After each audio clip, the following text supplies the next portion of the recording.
మా సవితక్క కట ముగ్గురు కొడుకులకు 3 బిల్డింగ్లు ఉన్నాయట. యాడున్నాయో చెప్పురా, మేమే దగ్గరుండి కెమెరాలు పెట్టి మేమే కూలగొడతాం. ఫామ్ హౌజులు మా సవితక్క బిడ్డకు కూడా ఉందట, మరిగా అది కూడా చూపెడితే అది కూడా కూలగొడతాం. ఇంకొక మాట అంటున్నాం, ముఖ్యమంత్రి గారు మాట్లాడితే పేరు తీసుకుంటా కూలగొడతా అంటున్నావు, నీ ఇష్టం, మాకు అభ్యంతరం లేదు. కానీ దయచేసి నేను ఒక విజ్ఞప్తి ముఖ్యమంత్రి గారికి చేసేది, రేవంత్ రెడ్డి నీ కళ్ళు చల్లబడతాయి అనుకుంటే మా దగ్గర ఉన్న బిల్డింగ్లకు వాటికో వీటికో కూలగొట్టినాకన్నా నువ్వు శాంతిస్తావు అనుకుంటే బరాబర్ కూలగొట్టు.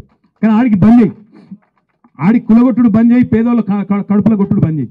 మా ఇల్లు కూలగొడితే నీ కడుపు చల్లబడుతుంది అనుకుంటే మా కులగొట్టు, ఆడికి ఆపేయి. పేదవాళ్ళకి మాత్రం కులగొట్టుడు దయచేసి ముట్టుకోకు. ఎందుకంటే ఇవాళ బాధ అనిపిస్తున్నది. ఓదికేమో రైతుల గోస ఇక్కడ ఇట్లున్నది ఊళ్ళల్లో.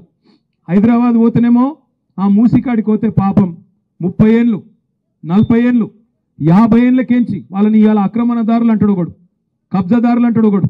అరే నువ్వే ఇచ్చినావు కదా రాబోయ్, నువ్వే కాగితాలు ఇస్తువి, నువ్వే వాళ్ళకి రిజిస్ట్రేషన్ చేస్తువి, నువ్వే బిల్డింగ్ పర్మిషన్ ఇస్తువి, నువ్వే 40-50 ఏళ్ళకెళ్ళి వాళ్ళతోని గర్పట్టి కట్టించుకోబడుతుంది, 40-50 ఏళ్ళకెళ్ళి మున్సిపల్ నీళ్ల పన్ను కట్టించుకోబడుతుంది.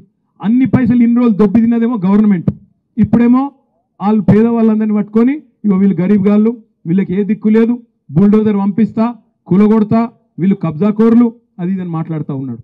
నేను అడుగుతా ఉన్నా రేవంత్ రెడ్డి, మోదాలు నిజంగానే నీకు చిత్తశుద్ధి ఉంటే రెడ్డికుంటలో, కొడంగల్లోని రెడ్డికుంటలో ఎక్కడనైతే నీ సొంత ఇల్లుందో అది కూడా కుంటలనే ఉంది, దమ్ముంటే దాన్ని కూలగొట్టి పేదవాళ్ళ మీద ఈ రోజు మన మీద దుమ్మెత్తిపోయాలని అధికారం కోల్పోయిన వాళ్ళు విచక్షణ రహితంగా ఎట్లా పడితే అట్లా మాట్లాడి సోషల్ మీడియాతోనే అధికారంలోకి వస్తాం అనుకుంటే సోషల్ మీడియాతోనే అధికారంకు రారు, కానీ చెర్లపల్లికి అయితే పోతారు.